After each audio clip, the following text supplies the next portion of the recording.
আমার আল্লাহর মায়া কি কম।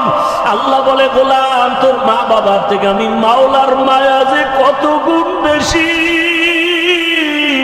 সন্তানের কান্না দেখলে যদি মা বাবার অন্তরে মায়া হয়, ওরে ওই মা বাবায় তো তোরে বানায় নাই, এত সুন্দর চেহারাটা দিয়া বানাইছি আমি, তোর জবান দিয়া কথা বলার শক্তি দিয়েছি আমি, আরে তোরে খানার ব্যবস্থা করেছি আমি, ঘুমের ব্যবস্থা করেছি আমি।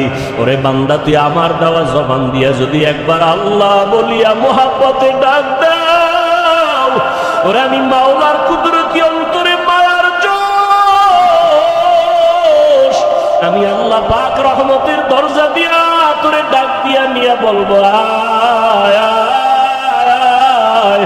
ওরে চোখের পানিটা যখন তুই ছেড়ে দিবি, আমি আল্লাহর মায়া কেন হবে না? 99 গুণ মায়া নিয়ে আমি তোর দিকে তাকাইয়া থাকি। কখন তুই জিব্বা দিয়ে আমি আল্লাহকে মায়া করে একবার আল্লাহ বলে ডাক দিবি? ইমাম সাহেবের পরামর্শ নিয়া ওই জাহান্নামী গুনাহগার বান্দা রাতের গভীর, আজ রাতে আর ঘুমায় না, রাতের শেষ ভাগে আজকে মালিকের ডাকবে। ইমাম সাহেবের পরামর্শ নিয়া ওই আল্লাহর বান্দা রাতের বেলা যখন শেষ ভাগ চলিয়ে আসলো, অন্ধকারে রুমের পাশে একটা জায়গায় বসিয়া উজু বানাইয়া জায়নামাজ বিছাইয়া সেজদায় পড়ে কান্না শুরু করলো। ও আল্লাহ, আমারে মাফ করে দাও, আমাকে মাফ করে দাও, ইয়া রব্বি গফিরলি, ইয়া রব্বি গফিরলি, ইয়া রব্বি গফিরলি। এমন কান্না, এমন কান্না, ঘরের বাচ্চারা পর্যন্ত এক পর্যায়ে আওয়াজ বাড়তে বাড়তে সজাগ হয়ে গেছে।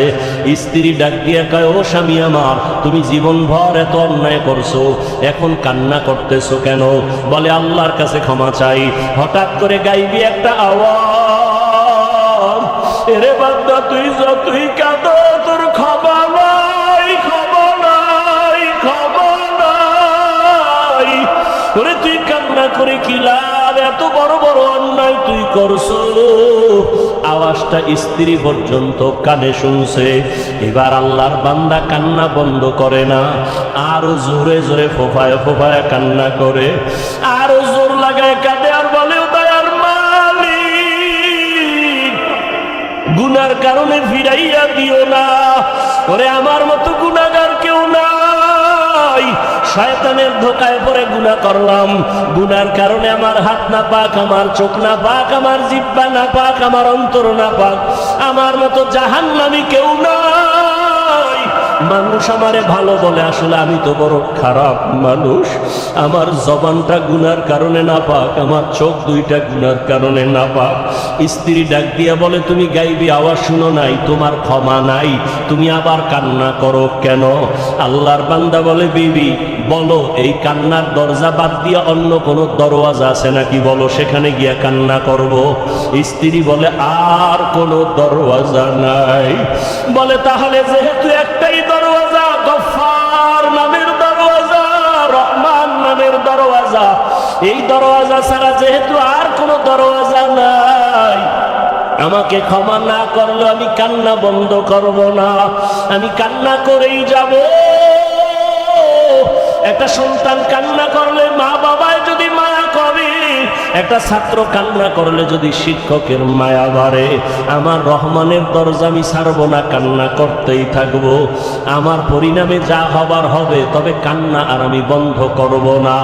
এই বলি আবার কান্না শুরু, আর ডাকেও, দয়ার মালিক, তোমার বান্দা তুমি বানাইছো, তোমার ছেলে নাই, মেয়ে নাই, আমরাই তোমার আদরের গোলাম।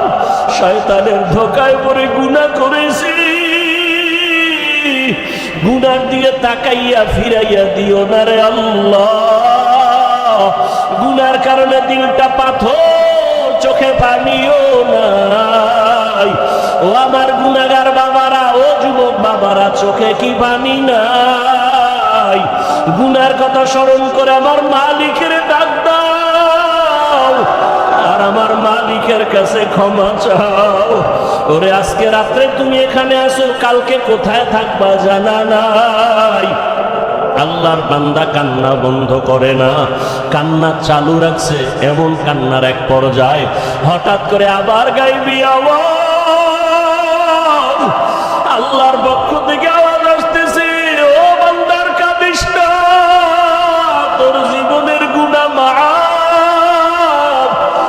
তোকে মাফ করে দেওয়া হয়েছে, আর কাঁদিস না। বান্দা আবার কান্না শুরু করলো, বলে এতক্ষণ কান্না করেছি ভয়ে, আযাবের ভয়, এখন কাঁদি আমার মালিকের মুহাব্বত। যত কান্না করব তত মালিকের মায়া বেড়ে যাবে, আমার মাওলা আমার দিকে মায়ার নজরে তাকাইবেন। এই জন্য আমি বেশি বেশি কান্না করতেছি। ও আল্লাহর বান্দারা, দুনিয়ার রং তামাশায় পড়িয়া তো গুনাহ কম করো নাই। মনে চাইছে দাড়ি কাটবা, কেটে ফেলেছো, কেউ বাধা দিছে মানো নাই। মনে চাইছে নামাজ পড়বা না, কেউ বুঝাইছে নামাজ পড়ো নাই। মনে চাইছে সারা রাত মোবাইলে গুনাহ করবা, কারো বাধা মানো নাই। মনে চাইছে পার্কে ঘুরবা, পার্কে দৌড়াইছো, কারো বাধা মানো নাই। আরে কয়দিন এইভাবে চলবা, আজরাইলের হাতে কি ধরা পড়বা না? ওরে ঘুমের মধ্যেও তো কত মানুষ মরিয়া যায়, পানির ভিতরে কত মানুষ ডুবিয়া যায়, গাড়ির নিচে পড়িয়া কত মানুষ মরিয়া যায়। ওরে কয়েকদিন আগে বিমানে আগুন লাগিয়া কত প্রাণ চলিয়া গেল। ও আল্লাহর বান্দা, ঘুমের ঘরে কত অসুস্থ, হঠাৎ মানুষ, ভালো মানুষ অসুস্থ হইয়া মরিয়া যায়। এখনো কি গুনাহ ছাড়বা না? তওবা করো, অন্তরটাকে দিয়ে আমার মালিকের ডাক দাও মনে মনে, আর বলো, হে আল্লাহ, মজলিসের মধ্যে আমার মতো গুনাহগার বোধ হয় কেউ নাই। আমার গুনার খবর আমার মা জানে না, ভাই জানে না, স্ত্রী জানে না, সন্তানেরা জানে না। ও আল্লাহ, কত গুনাহ করেছি, আজকে থেকে তওবা করতেছি, আর গুনাহ করব না। দুনিয়ার সূর্যের গরম সইতে পারি না, বেতের বাড়ি সইতে পারি না, মশার কামড় সহ্য করতে পারি না। গুনাহ নিয়ে কবরে গেলে জাহান্নামের গরম কেমন করে সহ্য করব, হাসরের ময়দানের গরম কেমন করে সহ্য করব, সাপের কামড় কেমন করে সহ্য করব। ও আল্লাহ, তওবা করতেছি, আর নামাজ ছাড়ব না, আর দাড়ি কাটবো না, আর বেপরদায় চলবো না। মা বাবার দোয়া নিয়া, শিক্ষকের দোয়া নিয়া, উলামায়ে আহলে হকের পরামর্শ নিয়ে নবীজির আদর্শ মেনে চলবো। ক্ষমতার পাগল, নামাজে দাঁড়াইয়াও ক্ষমতা, ঘুমের মধ্যে ক্ষমতা, ঘুমের থেকে উঠার পরে ক্ষমতা। যারা যেই জিনিসের পাগল, তারা 24 ঘন্টা সেই জিনিস নিয়ে জিকির করে আর ফিকির করে। যে নারীর পাগল, তার 24 ঘন্টা জিকির আর ফিকির। বলেন না কেন? যারা গাড়ির পাগল, তারা 24 ঘন্টা জিকির আর ফিকির। যারা বাড়ির পাগল, 24 ঘন্টা জিকির আর ফিকির।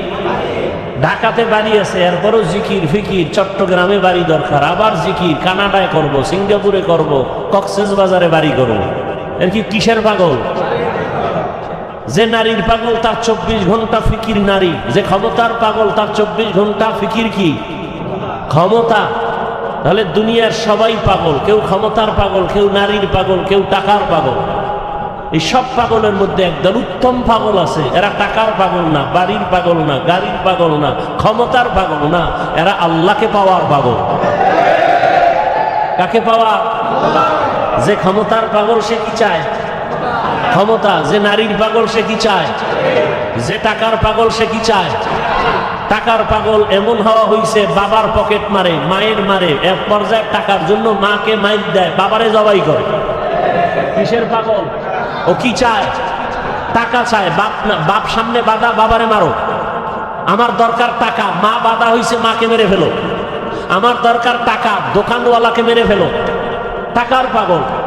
নারীর পাগল যারা, এরা বলে মা ছাড়বো, বাপ ছাড়বো, আমার নারী ছাড়বো না। দুই রশিতে একজন আর ফাঁসি। তাহলে যারা দুনিয়ার পাগল, এগো চিন্তা ফিকির দুনিয়া দুনিয়া দুনিয়া।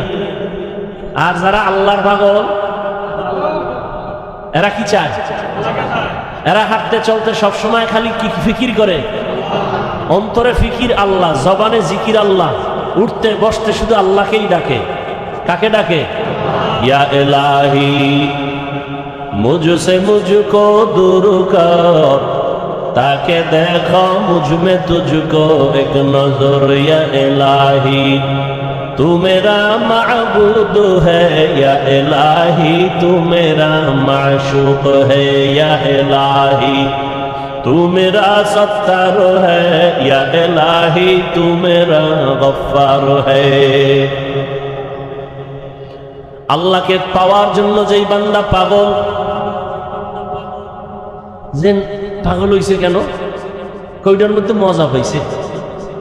মা বাবায় বুঝায় তুই কোন মাইয়ার জন্য পাগল হইছ, তোরে সুন্দরী রূপসী বড় লোকের মাইয়া এনে দিব, বলে দরকার নেই আমার ফেতনি বালা, চেহারা ভালো না কামার এটাই ভালো। মা বাবায় যত বুঝায় সন্তানেই বুঝ মানতে চায় না, বলে আমি যেই মেয়েটার পিছনে পাগল হয়ে গেছি ওরে আমার দরকার, তোমারে দরকার নাই, বাবারে দরকার নাই, টাকা লাগবে না, ভিক্ষা করে খাবো, আমার চোখের দেখার পাগল নারীটারে আমার লাগবে। তোমরা যতই বলো কালো, তা আমার কাছে এটাই কি ভালো। এখন যত বুঝায় সে বুঝতে চায় না, সবাই বলে সে এখন মেয়ের জন্য পাগল হয়ে গেছে, ওর মাথা ঠিক নাই, ও এখন পাগল ভেসে চলতেছে, এখন ওরে সবাই ছেড়ে দাও, ওর পাগলামি নিয়ে ও আছে, ও ওখানে মজা পাইছে, ওই মজা ছাড়বে না। টাকার পেছনে যারা ঘুরে দৌড়ায়, হাজারবার বুঝানোর পরও বলে হারাম খাবি না, এরপরও হারামের ভিতরে মজা। কুকুরের যতই বুঝাও পায়খানা খাওয়া ভালো না, তোর জন্য ফ্যান আছে, ভাতের মার আছে, তোর জন্য খানা আছে আলাদা, বাথরুমে গিয়া পায়খানা খাইও না। কুকুরের যত বুঝাবে কয় না আমার ওটাই মজা বেশি। কথা ঠিক নেই? এরে নবীর উম্মত যারা আমার আল্লাহ পাকের আশিক, ওরা গবেষণা করতে করতে ফিকির করতে করতে চিন্তা করলো আমার মা আমার বাবা আমার আসল কেউ না, একমাত্র আমার আসল কে? রিজিকের মালিক আমার আল্লাহ, হায়াতের মালিক আমার আল্লাহ, ইজ্জতের মালিক আমার আল্লাহ, আমাকে সুস্থ রাখার মালিক কে? আল্লাহ, সম্মান দেওয়ার মালিক আল্লাহ, ইজ্জত নেওয়ারও মালিক কে? চেয়ারে বসাইয়া দেয় কে? এই চেয়ার থেকে নামায়া দেয় কে? সব কিছুর মূলে আমার আল্লাহ। আমি যদি ঘুমায় যাই, ঘুম থেকে যদি না উঠি, আমার আল্লাহ যদি না উঠান উঠতে পারবো না। আমাকে ঘুম পাড়ায় দেন কে? আল্লাহ। ঘুম থেকে উঠার সুযোগ কে দেন? আল্লাহ। আল্লাহ যদি কয় না তোর এই শেষ ঘুম, আমার মা বাবায় জীবনে ঘুম থেকে সজাগ করতে আর পারবে না। এই চিন্তা করতে করতে করতে করতে অন্তরের মধ্যে একটা মজার ঘেরান আসতে থাকে। আসলে আমার মা আপন না, বাবা আপন না, ভাই আপন না, টাকা আপন না, মাল আমার আপন না, একমাত্র আমার ইহকাল পরকালে আমার ভালোর জন্য সর্বক্ষেত্রে আমার একমাত্র আপনকে। এই বুঝটা যখন এসে যায়, তখন দুনিয়ার সবাই যদি বলে নামাজ ছাড়িয়া দে, দাড়ি কেটে ফেল, ওই বান্দা বলে চাকরি ছাড়বো তারপরও দাড়ি কাটবো না। ইয়া ইলাহি মুঝসে মুঝকো দূর কর, তাকে দেখো মুঝ মে তুঝকো এক নজর। ইয়া ইলাহি তু মেরা মাবুদ হ্যায়, ইয়া ইলাহি তু মেরা মাশুক হ্যায়।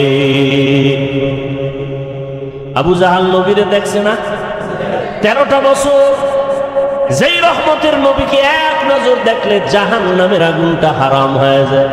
কেমন মায়ার নবী আমার, যেই রহমতের নবীকে দেখা মাত্র পেটের ক্ষুধা থাকে না।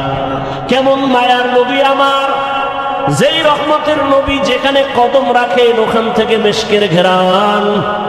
যেই রহমতের নবী আমার, শরীর মোবারক থেকে মেশকের ঘেরান, নবীজির ঘাম থেকে মেশকের ঘেরান। কেমন মায়ার নবী আমার, যেই নবীকে এক নজর দেখার জন্য গর্তের পিপিলিকা পাগল, নবীকে এক নজর দেখার জন্য নদীর সমুদ্রের মাছ বড় আফসুস করে, রহমতের নবীকে এক নজর দেখার জন্য জঙ্গলের প্রাণীরা পাগল হয়ে আছে। ওই নবীকে একটা নজর দেখবে, জাহান্নামের আগুন হারাম হয়ে যাবে। কিন্তু কপাল বড় খারাপ, 13 বছর পর্যন্ত ওই নবীকে পাশে বসে দেখলো, বয়ান শুনলো, এরপরও একবারও কালেমা নসিব হলো না, কালেমা পড়লো না। কে? আবু জাহাল। কারণটা কি? ওর কপাল বড় খারাপ, ও এখন পর্যন্ত দুনিয়ার লোককে কন্ট্রোল করতে পারে নাই। আর অপর দিকে 27 বছরের যুবক তরবারি নিয়ে দৌড়ায় আমার নবীকে জবাই করার জন্য। রহমতের নবীকে জবাই করতে গিয়া একটা নজর চেহারা দেখে তরবারি ফালাইয়া ডাক দিয়া বলে, রহমতের নবী দয়া করে কালেমা রশি আমার গলায় লাগায় দেয়। 13 বছর নবীরে দেখিয়াও কালেমা পড়ে না, বরং বিরোধিতা। আর 27 বছরের যুবক নবীজিকে মারতে গিয়া, জবাই করতে গিয়া কালেমার মালা গলায় পড়ছে কে? কে? এর নাম হেদায়েত। এর নাম কফাল। এরে আল্লাহর বান্দারা, দুনিয়া থেকে পাঠাইছেন আমাদের, আমরা জোর করে আসতে পারছি? হ্যাঁ, আমরা জোর করে কেউ আসতে পারি নাই। দয়া করে আল্লাহ আমাদের পাঠাইছেন। আল্লাহ যদি না পাঠাইতেন আসার কোনো সুযোগ ছিল না। আল্লাহ দয়া করে পাঠাইছেন। কেন? বলে আমার ইবাদত করার জন্য। তোমার কাজ একটা, শুধু আমার ইবাদত। তবে ইবাদতটা দুনিয়ার মধ্যে থাকিয়া করবা, জঙ্গলে গিয়া না। সংসারও করবা, ব্যবসা করবা, চাকরি করবা, এর মাঝে দিয়া জবান দিয়া আমার আল্লাহরে ডাকবা।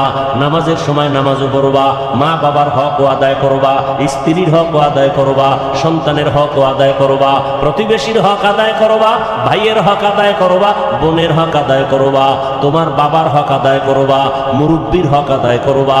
এর মধ্য দিয়া তুমি আমার হকও আদায় করবা। সব ঠিক রাইখা যখন তুমি আমি আল্লাহকে আল্লাহ বলে ডাক দিবা, তোমার ওজনটা অনেক বেড়ে যাবে। আমি আল্লাহ দুনিয়ায় পাঠাইলাম, দুনিয়ার কাজের মাঝখান দিয়া আল্লাহর ইবাদত করবা, এই কাজের জন্য আমি পাঠাইলাম। দুনিয়া ছাড়া এই ইবাদত আলাদা জায়গায় করা যাবে না। দুনিয়াতেই দিলাম আমি ইবাদত করার জন্য। এখন ইবাদতটা করা মাত্র তুমি চলে আসো। তোমার থাকার জায়গা দুনিয়া না, তোমার ঘুমানোর জায়গা দুনিয়া না, আরামের জায়গা দুনিয়া না। আমি আল্লাহ তোমার চির শান্তির জন্য আরামের ঘর বানায় রাখছি জান্নাত। বেহেশত আযাকে আযারে নবাসো, কাছে রাবা কাছে করে নবাসো। আল্লাহ সতর্ক বাণী দিয়া বললেন, ইয়া আইয়ুহাল্লাযীনা আমানুত্তাকুল্লাহ, ও মুমিন আমি আল্লাহকে ভয় কর। ওয়াল তানজুর নাফসুম মা কদ্দামাত লিগাদিন ওয়াত্তাকুল্লাহ। সামনে তোমার একটা জীবন আছে, ওই জীবন তোমার আসল জীবন। দুনিয়ার জীবনের তোমার কোনো মূল্য নাই, 1 ঘন্টার গ্যারান্টি নাই, 1 সেকেন্ডের কোনো ভরসা নাই। ওরে আল্লাহর বান্দা, তোমার আসল জীবন হলো চক্ষু বন্ধ হওয়ার পরের জীবন। ওই জীবনটা তোমার আসল জীবন। ওই জীবন তোমার অনন্তকালের জন্য। সম্বল সঞ্চয় করছো কিনা ভালো করে নজর নাও। ওয়াত্তাকুল্লাহ, আমি আল্লাহকে ভয় করো। বারবার আল্লাহ ভয় করার কথা কেন বলেন? আল্লাহকে ভয় না করলে মানুষ অন্যায় থেকে দূরে থাকবে না। সন্তান মা বাবারে যদি ভয় না করে, ওই সন্তান মা বাবার সামনে অন্যায় থেকে ফিরবে না। ছাত্র যদি শিক্ষকের ভয় না করে, ওই ছাত্র অন্যায় থেকে ফিরবে না। বিচারকরে যদি আসামি ভয় না করে, ওই আসামি কখনো বিচারকের সামনে অন্যায় করার থেকে ফিরবে না। যেই মানুষ আমার আল্লাহকে ভয় করবে না, ওই মানুষ অন্যায় করা ছাড়বে না, বারবার অন্যায় করবে। আর যেই সন্তান মা বাবাকে ভয় করবে, ওই সন্তানটা গোপনে গোপনে দুই একটা অন্যায় করলেও মা বাবা আসলে অন্যায় থেকে ফিরে যাবে, আর গুনাহ করবে না। মা বাবার শাস্তির ভয়ে ছাত্র মাঝে মাঝে অন্যায় করে, শিক্ষকের বিচারের ভয় আর করে না। ঠিক এই বান্দা আমার আল্লাহর ভয় যখন অন্তরে আসবে, তখন জীবন দিবে, আল্লাহর বিরুদ্ধে কোনো কাজ করবে না। আর এই আল্লাহর ভয়টা অন্তরে জমা করার জন্য একমাত্র রাস্তা আল্লাহওয়ালাদের সোহবত। আল্লাহওয়ালা যারা আল্লাহর ওলি, এদের নেক নজর, এদের দোয়া, এদের পরামর্শ। কারণ কিয়ামত পর্যন্ত আর 1 সেকেন্ডের জন্য জমিনে নবীজি আসবেন, কালেমার দাওয়াত দিতে নবী আসবেন। চট্টগ্রামে নবীজি আইসা কালেমার দাওয়াত দিবেন, ঢাকাতে নবীজি আইসা কখনো কালেমার দাওয়াত দিবেন। নবী আর জীবনে দাওয়াত দিতে আসবেন না। সাহাবায়ে কেরাম আসবেন না। এরপরে আইম্মায়ে কেরামরা আসবেন না। বড় বড় আউলিয়ায়ে কেরামরা আসবেন। খাজা মঈনুদ্দিন আসবেন দাওয়াত দিতে, আর আসবেন না। কিয়ামত পর্যন্ত একমাত্র জান্নাতের পথ পাওয়ার ঠিকানা উলামায়ে আহলে হকের সোহবত। উলামায়ে আহলে হকের সোহবত। এই জন্য আল্লাহ বলেন বারবার আমাকে ভয় কর। আমাকে ভয় না করলে হাজারো বয়ান শুনবা, তোমার এই বয়ান অন্তরের মধ্যে যাবে না। কারণ তোমার অন্তরে আল্লাহর আযাবের কোনো ভয় নাই। ইন্নাল্লাহা খাবীরুম বিমা তা'মালুন, তুমি যা করো এ বিষয়ে অগ্রিম সবকিছু কে জানেন। আল্লাহকে ফাঁকি দেওয়া যাবে? ফাঁকি দেওয়া যাবে না। আল্লাহ বলে বান্দা আমাকে ভয় কর, গুনাহ থেকে দুনিয়ার মহাব্বত ছাড়িয়া আখিরাতের লাইনে তুমি মজবুতি অর্জন করো, আখিরাতের বাজার ঠিক মতো করো। আখিরাতের বাজার হলো ইবাদত। আখিরাতের বাজার কি? ইবাদত মানে কি শুধু নামাজ? হাসি দিবেন ইবাদত, কান্না করবেন ইবাদত, মা বাবার সাথে কথা বলবেন ইবাদত, আপনি বিবাহ শাদী করবেন ইবাদত, চাকরি করবেন ইবাদত, ব্যবসা করবেন ইবাদত, লেখাপড়া করবেন ইবাদত, সব কিছু আল্লাহর মোহাব্বত নিয়ে করবেন, নবীর আদর্শ মেনে করবেন, ইবাদত হয়ে যাবে। বাথরুমে গিয়ে বসে থাকবেন, সেটাও আপনার ইবাদত হিসাবে পরিণত হবে যদি আল্লাহর মোহাব্বত রসুলের আদর্শ অনুযায়ী বাথরুম করেন। আল্লাহর মোহাব্বত আর কার আদর্শ? আর কারো আদর্শ মানা যাবে না, সব আদর্শ ভেজাল। নির্ভেজাল আদর্শ মদিনার রসুলের। দুনিয়ার সব আদর্শ নাপাক, সব আদর্শ একমাত্র পাক আদর্শ কি? রহমতের নবীর আদর্শই কি পাক। রহমতের নবীর আদর্শ গ্রহণ করার কারণে মক্কার চূড়ান্ত খারাপ মানুষ জান্নাতের অগ্রিম টিকিট হাতে নিয়েছেন, ঠিক না? কয়জন? কয়জন? রসুলের আদর্শের কারণে আল্লাহ জান্নাতের টিকিট তাদের হাতে দিয়েছেন। তারা মরিয়াও অমর, এখনো তাদের নাম যশ খ্যাতি এত সুনাম। সমস্ত সাহাবায়ে কেরামদের নাম শুনিয়া মানুষের দিলের মধ্যে মায়া লাগে। এমন এমন ঘটনা বললে মানুষ চোখের পানি ধরে রাখতে পারে না, কান্না কান্না। তাদের এত সুন্দর আমল, এত সুন্দর এলেম, এত সুন্দর নামাজ, এত সুন্দর তেলাওয়াত, এত সুন্দর তাকওয়া, এত সুন্দর ইখলাস, এরপরেও জান্নাতের টিকিটও হাতে রেডি, এরপরেও কান্না কান্না কান্না, সারাদিন সারা রাত শুধু কান্না। মালিকের দরবারে কেমনে দাঁড়াবো? হ্যাঁ, অন্ধকার কবরে কেমনে একা থাকবো? তাদের সম্মান কমছে?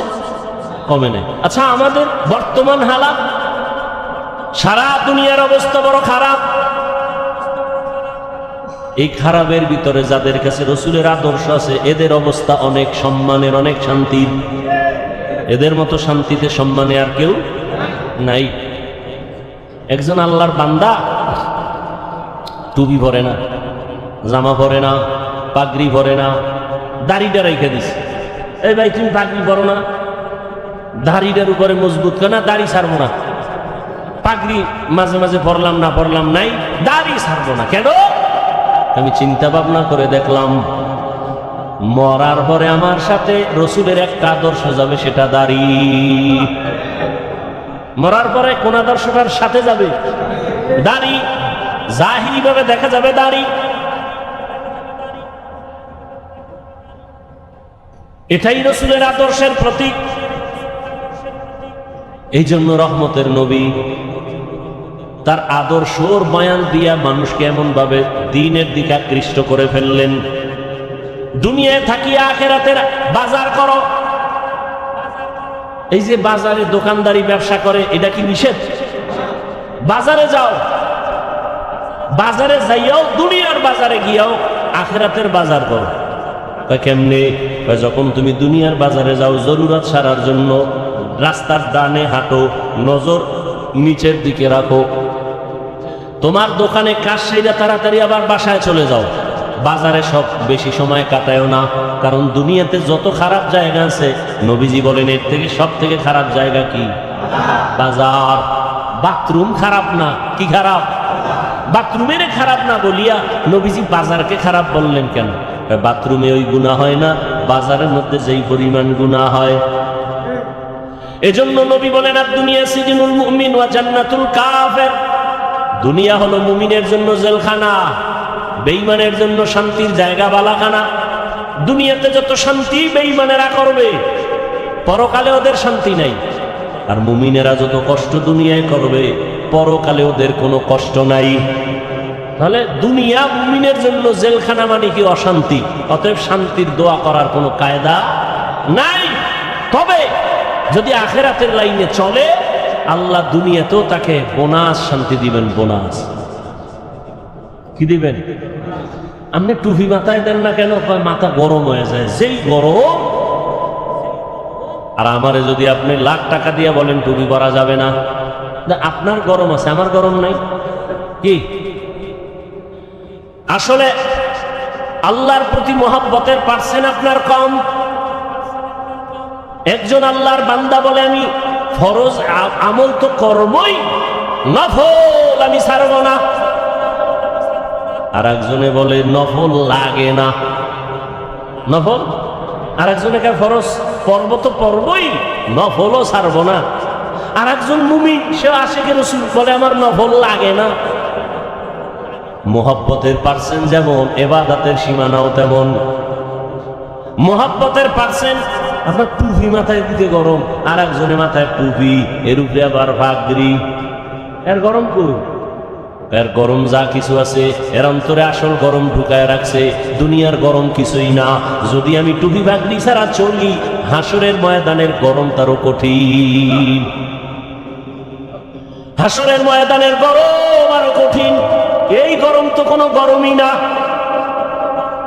দিনের বেলা সূর্য, রাতের বেলা নাই, এরপরেও কেন এত গরম? সূর্য তো দিনে আসিল, রাত্রে আছে নাই, এরপরও কেন এত গরম? আর এই সূর্যটা বিজ্ঞানীরা বলে 9,30,00,000 মাইল উপরে। এই সূর্যের একটা মুখ নিচে দেওয়া, বাকি সব উপরে। আবার এই মুখটার তাপ ফেরেশতারা পানি দেয় ঠান্ডার জন্য, আবার ওই তাপটা ডাইরেক্ট জমিনে আসে না, সূর্যের নিচে একটা গ্যাসের পাতলা আবরণ আছে, ওইটা আটকাইয়া রাখে সূর্যের আলোটারে। এরপরে আস্তে করে বাকি তাপটা জমিনে ছাড়ে। জমিনে আসার পরে ওই তাপটাও বান্দার কষ্ট হবে। আল্লাহ তাআলা পোশাকের আয়োজন করে দিলেন, মাথার পোশাক চুল, শরীরের পোশাক লাগাও, সূর্যের পোশাক আলোটা আইসা তোমার যেন ডাইরেক্ট হিট করতে না পারে। জঙ্গলের প্রাণীর পোশাক হইল পশম, শরীরের উপরে পশম, এরপরে চামড়া আল্লাহ দিয়া রাখছেন। আবার এই পোশাকের মধ্যে রহমতের নবী সবুজটাও ব্যবহার করেছেন, কালো রং ব্যবহার করেছেন, সাদাটা বেশি ব্যবহার করেছেন। কেন? 1,500 বছর পরে বিজ্ঞানীরা গবেষণা করে বের করলো রহমতের নবী সবুজ কালারটাও ব্যবহার করেছেন, কালোটাও ব্যবহার করেছেন, সাদাটা বেশি ব্যবহার করলেন কেন? বিজ্ঞানীরা এটা গবেষণা করে বের করলো সাদা কালারটা শীতের মধ্যেও শরীরের সাথে অ্যাডজাস্ট হয় এবং গরমের মধ্যেও অ্যাডজাস্ট হয়, অন্য কালার হয় না। প্রচন্ড ঠান্ডা সাদা কালার কন্ট্রোল করে শরীরের সাথে ম্যাচিং করে দেয়। প্রচন্ড গরম সাদা কাপড় সাদা কালারে কনভার্ট করে শরীরের সাথে অ্যাডজাস্ট করে দেয়, শরীরের উপরে বেশি কোনো যেন আঘাত না করে। আরব দেশে যান, সৌদি আরবে আমি গেলাম, ওখানে দেখলাম আরে আমরা পাতলা জামা পরি, আর এরা মোটা মোটা সাদা জামা, অনেক মোটা কাপড়ের জামা। গবেষণা তো ঠিকই, সাদা কাপড়ে প্রচন্ড গরমকে এই সাদা কালারটায় কন্ট্রোল করে ফেলে। ভাইরা আমার, সারা দুনিয়ার মানুষকে আল্লাহ পাঠাইছেন দুনিয়ার জায়গায় ইবাদত করার জন্য। তোমার কাজ ইবাদত। এবার তুমি খাবা কি সেই বিষয়ে চিন্তা কার? আল্লাহ কয় কি খাবি ওই চিন্তা পরে করো কেন? তোরে পাঠাবার আগেই তো এটা কমপ্লিট করে রাখছে, তুই এই চিন্তা করো কেন? এটা যদি করতি নাই না আগেই তো করে দিস। তুই দুনিয়াতে বাঁচবি কত ঘন্টা, কত লোকমা খানা তোর মুখে যাবে সব বরাদ্দ, কত ডোক পানি তুই পান করবি সব লেখা, কত ঘন্টা তুমি ঘুমাইবা তাও সিলেক্ট করে রাখছেন আমার আল্লাহ, সব তোমার রিজার্ভে আছে। তুমি একবেলা খাও নাই, ওটা তোমার জন্য রিজার্ভে নাই, তোমার একবেলা খানা হবে না, সব আল্লাহ রেডি করে দুনিয়ায় পাঠাইছেন। দুনিয়ার তোমার আলোর দরকার, আগে সূর্য বানাইছেন, তোমার চলার জায়গা দরকার, জমিন বানাইছেন, পানির দরকার, সমুদ্রের পানি, ওদিকে বৃষ্টির পানি, সব ব্যবস্থা করে দিয়ে আল্লাহ বলেন তোমার একটাই কাজ আমার ইবাদত। দুনিয়ার সব মানুষ 24 ঘন্টা ইবাদত করে। 24 ঘন্টা কি করে? আল্লাহ সূর্যটারে চাঁদকে ক্যালেন্ডার বানায় দিছেন। 24 ঘন্টা দুনিয়ার মানুষ নামাজে আছে। আমরা এখন পড়ি নামাজ, এর 5 মিনিটের আধা ঘন্টা পরে আর এক দেশে নামাজ শুরু, এর 1 ঘন্টা পরে আর এক জায়গায় নামাজ শুরু, আবার 3 ঘন্টা পরে সৌদি আরবে শুরু। হ্যাঁ, এইভাবে টোটাল দুনিয়াটাকে আল্লাহ পাক ক্যালেন্ডারের সাথে সূর্য চাঁদের সাথে মিলাই দিয়েছেন। অর্থাৎ আল্লাহর ইবাদত এক টাইমে করবে না, দুনিয়াতে 24টা ঘন্টাই বান্দা আমার ইবাদত করবে, 1 সেকেন্ড যেন ইবাদত থেকে খালি না থাকে।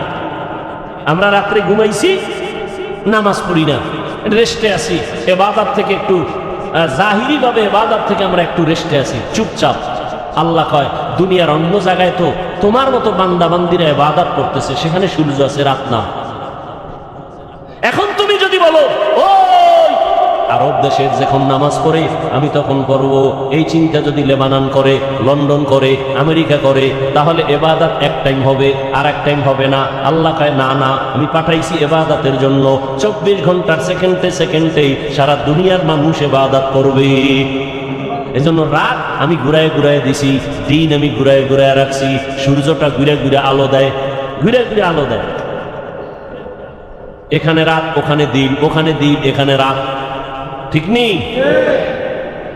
আল্লাহ নিজাম করে দিলেন, সিস্টেম করে দিলেন, তার বান্দারা সবসময় ইবাদতের মধ্যে থাকবে।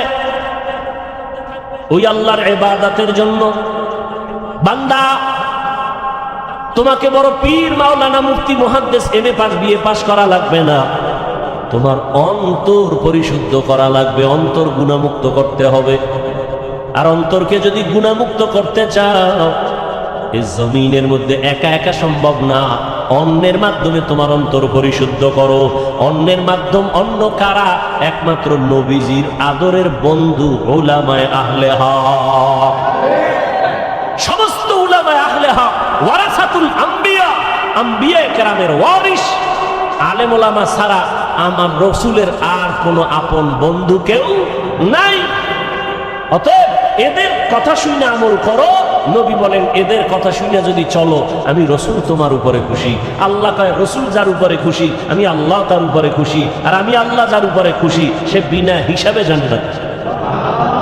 আতিনা ফি দারে দুনিয়া না হাসান, আতিনা ফি দারে উকবা না হাসান, ইয়া গিয়াসাল মুস্তাগীসিন ইহদিনা লাফতিখারা বিল উলুমে ওয়াল গিনা। আল্লাহর ইবাদতের জন্য নিজেকে আত্মসমর্পণ করে দাও। আমি যে যত কাজ করব সব আমার আল্লাহ রাজি খুশি অনুযায়ী হতে হবে। ইন্না সালাতি ওয়া নুসুকি ওয়া মাহইয়ায়া ওয়া মামাতি লিল্লাহি রাব্বিল আলামিন। ইব্রাহিম নবী দোয়া করলেন, আমার নামাজ, আমার কুরবানি, আমার বেঁচে থাকা, আমার মরে যাওয়া কার জন্য? আল্লাহর জন্য আমি বেঁচে আছি। আল্লাহর জন্য বেঁচে আছি মানে যতক্ষণ বেঁচে আছি আমি আল্লাহর হুকুম অনুযায়ী চলব। আমার ব্যবসা বাণিজ্য সব কিছু আমার আল্লাহর জন্য। আমার নামাজ, আমার রোজা, আমার তেলাওয়াত, আমার জিকির, আমার সব ব্যবসা বাণিজ্য কার জন্য? আল্লাহর জন্য। যারা ব্যবসা করবে, ওই ব্যবসায়ী বান্দা কোনোদিন কাস্টমারের সাথে মিথ্যা কথা বলবে না। আল্লাহর জন্য যারা ব্যবসা করবে, কোনোদিন কাস্টমারকে মাপে কম দিবে না। 2 নাম্বার মালের 1 নাম্বার বলবে না। কোনদিন কোন আল্লাহর বান্দা বান্দির সাথে ধোঁকাবাজি করবেন। আর এমন ব্যবসায়ীকে রসুল বলেছেন, আমি রসুলের সাথে তুমি জান্নাতে থাকবা। তাহলে আল্লাহ পাক বুঝাইলেন, দুনিয়ার মধ্যে থাকিয়া আখেরাতের বাজার করো। আখেরাতের বাজার যদি করতে চাও, দুনিয়ার রং তামাশায় তোমাকে গ্রাস করে ফেলতে পারে। তবে আমার ভয় অন্তরে জমা রাখো। আমার ভয়টা যদি অন্তরে জমা রাখো, দুনিয়ায় তোমাকে আকৃষ্ট করতে পারবে না। তবে একা একা পারবা না। যাদের মধ্যে আল্লাহর ভয় আছে, তাদের সাথে সম্পর্ক লাগায় দাও। আল্লাহর ওলি জমিনে আছে, যারা নামাজ ছাড়া 1 সেকেন্ড সময় কাটায় না। নামাজের সময় নামাজ, বাকি টাইম জিকির, তেলাওয়াত। এই মানুষগুলো চেহারা দিয়ে যতক্ষণ তাকাইবা, তোমার অন্তরে শুধু আল্লাহর কথাই মনে পড়বে। দুনিয়ার কোনো চিন্তা তোমার অন্তরে থাকবে না। এমন আল্লাহওয়ালাদের নজর লাগাও, তোমার অন্তরটা ধোলাই হয়ে যাবে। আল্লাহওয়ালাদের নজর যখন তোমার ভেতরে আসবে, আল্লাহওয়ালাদের দোয়াও চলতে থাকবে। এক পর্যায়ে দেখবা, এখন তোমার নামাজ ভালো লাগে না, তখন তোমার আজান হলে আর ব্যবসা ভালো লাগবে না। এখন তো আজান হয়ে গেছে, দোকানওয়ালা ভাই চলেন নামাজে, একটু পরে যাই, কাস্টমার বিদায় দিয়ে নেই। এখন বিদায় দিতে দিতে জামাত শেষ। এরকম হয় না? কিন্তু আল্লাহওয়ালাদের সাথে যাদের গভীর সম্পর্ক, এদের অবস্থা দিন দিন শুধু পরিবর্তন হয়। এক পর্যায়ে দেখা যায় একটা সুন্দর করে সাইনবোর্ড বানায় লেখছে, নামাজের বিরতি, দোকান বন্ধ। এক সময় কাস্টমারের ঝামেলায় জামাতে যায় না, আর এখন আলাদা সাইনবোর্ড বানাইছে নামাজের বিরতি, দোকান বন্ধ। এটা আল্লাহওয়ালাদের সোহবতের মাধ্যমে সম্ভব, একা একা সম্ভব না। এজন্য আল্লাহওয়ালাদের সোহবত। আল্লাহওয়ালা কারা? বাংলাদেশে তো আল্লাহওয়ালাদের অভাব নাই, তবে সহজ কথা, যার কথা শুনলে, যার কাছে বসলে গুনাহ সারা সহজ হয়, নেক আমল করা সহজ হয়, এমন আল্লাহওয়ালা আসল আল্লাহওয়ালা। যেই আল্লাহওয়ালাদের নেক নজর লাগলে অন্তরের মধ্যে আমলের আগ্রহ বাড়ে, গুনার আকর্ষণ কমে যায়। আল্লাহওয়ালার সামনে গিয়া বয়ান শুনিয়া চোখের পানি ছেড়ে কাঁদে, অন্তরে ভয়, যেই ভয়টা এতক্ষণ আসে নাই। আল্লাহওয়ালা খাঁটি আল্লাহওয়ালাদের বয়ান শুনতে গিয়া চোখের পানি যখন পড়া শুরু হয়ে গেল, দিলটা নরম হয়ে গেছে। আল্লাহওয়ালার বয়ান শুনিয়া কেমন যেন এখন আর ব্যবসা ভালো লাগে না, চাকরি ভালো লাগে না, এখন আর দুনিয়াদারি ভালো লাগে না। বান্দার চোখের থেকে পানি বের হয়ে গেল। আল্লাহর কাছে বারবার তওবা করে ক্ষমা চায়, জীবনে কত নামাজ ছাড়লাম, কত বেপরদায় চললাম, কত মিথ্যা কথা বললাম, গালি দিলাম, গীবত শিকায়াত করলাম। আল্লাহর কাছে তওবা করে, আল্লাহ তুমি আমাকে দয়া করে মাফ করে দাও। ভাইরা আমার, মানুষের জীবনের একটা পর্যায়ে আসিয়া নিজে নিজে একটা পেরেশানির মধ্যে পড়ে, আরে একদিন তো মরে যাব, এই একটা চিন্তা চলে আসে একটা সময়, আমি তো মরব, তো কি উপায় হবে আমার, করলাম কি জীবনে। এক আল্লাহর বান্দা জীবন ভর শুধু গুনাহ গুনাহ গুনাহ গুনাহ। এলাকার সবাই জানে বড় অপরাধী, এমন কোন গুনাহ নাই যে গুনাহ তার দ্বারা হয় না। রাতের বেলা একদিন বিছানায় শুয়ে শুইয়া চিন্তায় পড়ে গেল, আরে আমি গুনাহ করতে করতে জীবন আমার শেষের দিকে চললো, আমার ডানে বামে সব চলিয়া গেল। গুনাহ করলাম হাতের দ্বারা, কত মানুষ জবাই করলাম। এখন তো মানুষ আমারে দেখলেই ভয় পায়, জানে আমি এলাকার বড় সন্ত্রাসী, বড় চাঁদাবাজ, বড় চান্দাবাজ, ধান্দাবাজি করি। মানুষ আমার সামনে আসে না, আলেম ওলামারাও আমাকে ভালো জানে না। মন্তরের মধ্যে একটা আঘাত লাগছে, হঠাৎ করে কানের মধ্যে আওয়াজ, মসজিদের মিনারায় ফজরের আজান, আসসালাতু খায়রুম মিনান নাওম। অন্তরের মধ্যে গিয়া হিট করলো। এক তো চিন্তায় পড়ছে আমার উপায় কি হবে, এর মধ্যে আজানের আওয়াজ, অন্তরের মধ্যে হিট করবো। এবার কথা একটু ঘুইরা ঘুইরা মসজিদের দিকে যাই, গিয়া দেখে কেউ নাই, মসজিদ দরজা একটা খোলা, মুয়াজ্জিন সাহেব আজান দিয়া বের হচ্ছে। ওদিকে ইমাম সাহেব রুমের পাশে ওযু বানায়।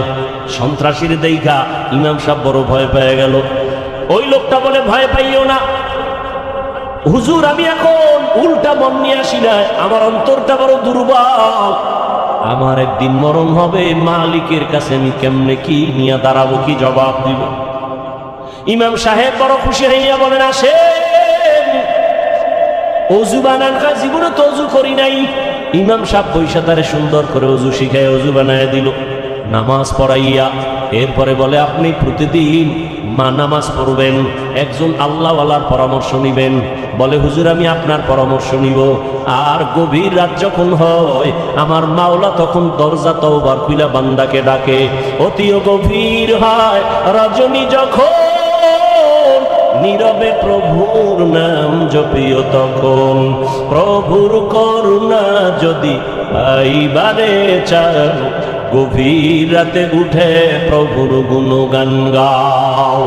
গভীর রাতে আমার আল্লাহ প্রত্যেক রাতের শেষ ভাগে প্রথম আসমানে আসিয়া হাজির। আল্লাহ জোহর আইসা ডাকে না, আসর আইসা ডাকে না, ফজর আইসা ডাকে না, মাগরিবে ডাকে না, এশার সময় ডাকে না। আল্লাহ রাতের শেষ ভাগে প্রথম আসমানে আইসা ডাকে, ও আমার গুনাহগার গোলামেরা কই, শয়তানের ধোঁকায় পড়ে গুনাহ করেছো, আমি আল্লাহ ক্ষমার দরজা খুলে ডাকতেছি।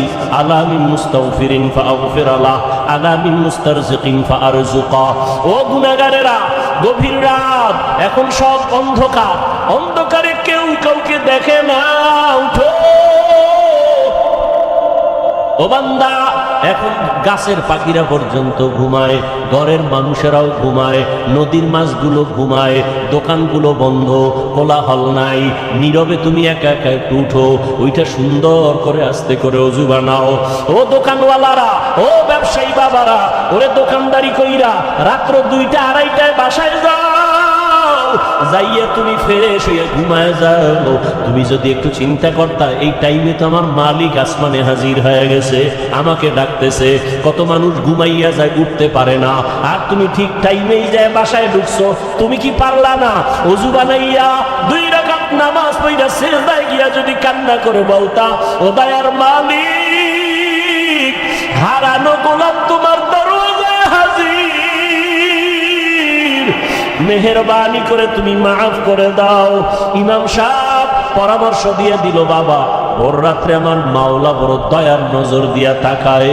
আপনি গোপনে একা একা ওযু বানায় ঘরের কোনে একটু নামাজ পড়বেন আর আমার মাওলার কাছে কান্না করবেন। চোখের পানি দেখলে মা বাবার মায়া সন্তানের দিকে বেড়ে যায়, ছাত্রের চোখে পানি দেখলে শিক্ষকের মায়া বেড়ে যায়, আসামির চোখে পানি দেখলে বিচারকের মায়া বেড়ে যায়। ওরে ওদের থেকে আমার আল্লাহর মায়া কি কম? আল্লাহ বলে, গোলাম তোর মা বাবার থেকে আমি মাওলার মায়া যে কত গুণ বেশি। সন্তানের কান্না দেখলে যদি মা বাবার অন্তরে মায়া হয়, ওরে ওই মা বাবায় তো তোরে বানায় নাই, এত সুন্দর চেহারাটা দিয়া বানাইছি আমি, তোর জবান দিয়া কথা বলার শক্তি দিয়েছি আমি, আরে তোরে খানার ব্যবস্থা করেছি আমি, ঘুমের ব্যবস্থা করেছি আমি। ওরে বান্দা, তুই আমার দেওয়া জবান দিয়া যদি একবার আল্লাহ বলিয়া মোহাব্বতে ডাক দাও, ওরে আমি মাওলার কুদরতি অন্তরে মায়ার জোশ, আমি আল্লাহ পাক রহমতের দরজা দিয়া তোরে ডাক দিয়া নিয়ে বলবো, আয় আয়। ওরে চোখের পানিটা যখন তুই ছেড়ে দিবি, আমি আল্লাহর মায়া কেন হবে না? 99 গুণ মায়া নিয়ে আমি তোর দিকে তাকাইয়া থাকি। কখন তুই জিব্বা দিয়ে আমি আল্লাহকে মায়া করে একবার আল্লাহ বলে ডাক দিবি?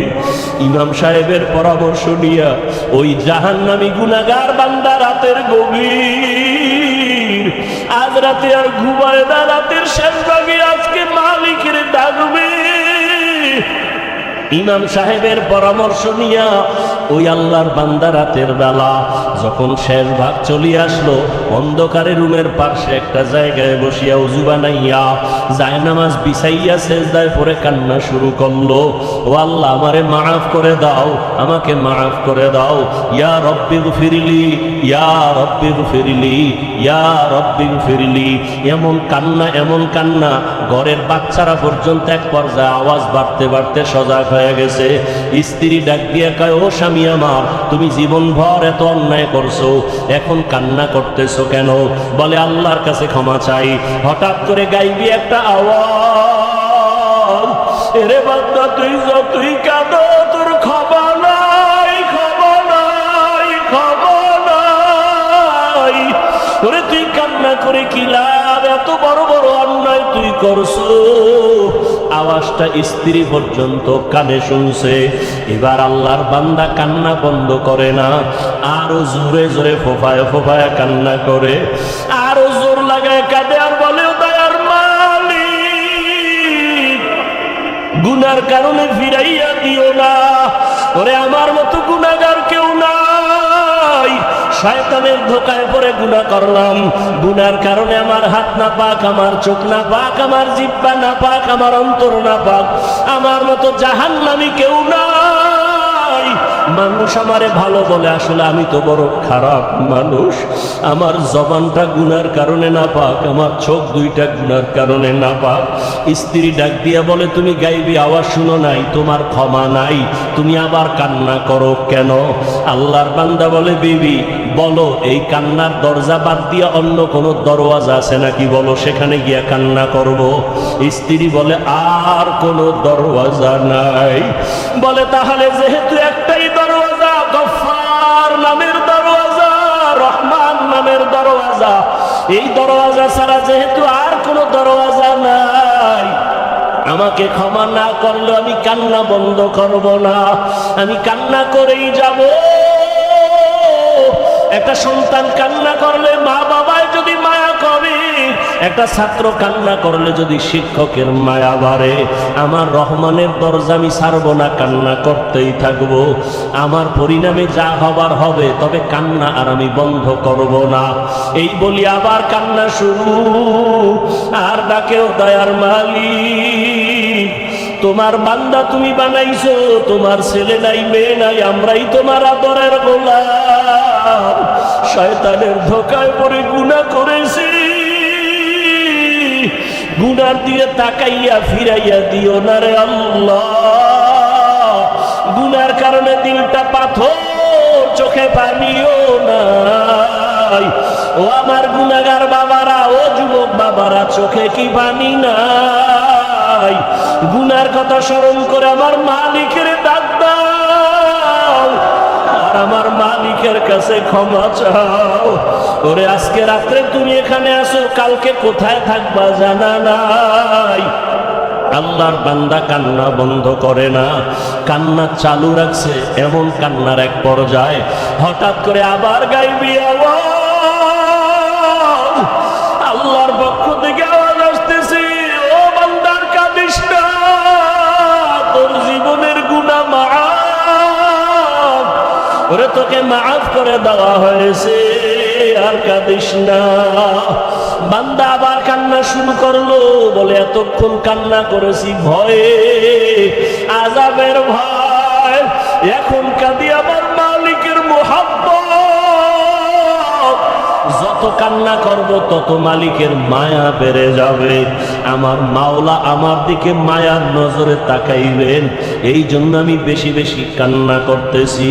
ও আল্লাহর বান্দারা, দুনিয়ার রং তামাশায় পড়িয়ে তো গুনাহ কম করো নাই। মনে চাইছে দাড়ি কাটবা, কেটে ফেলেছো, কেউ বাধা দিছে মানো নাই।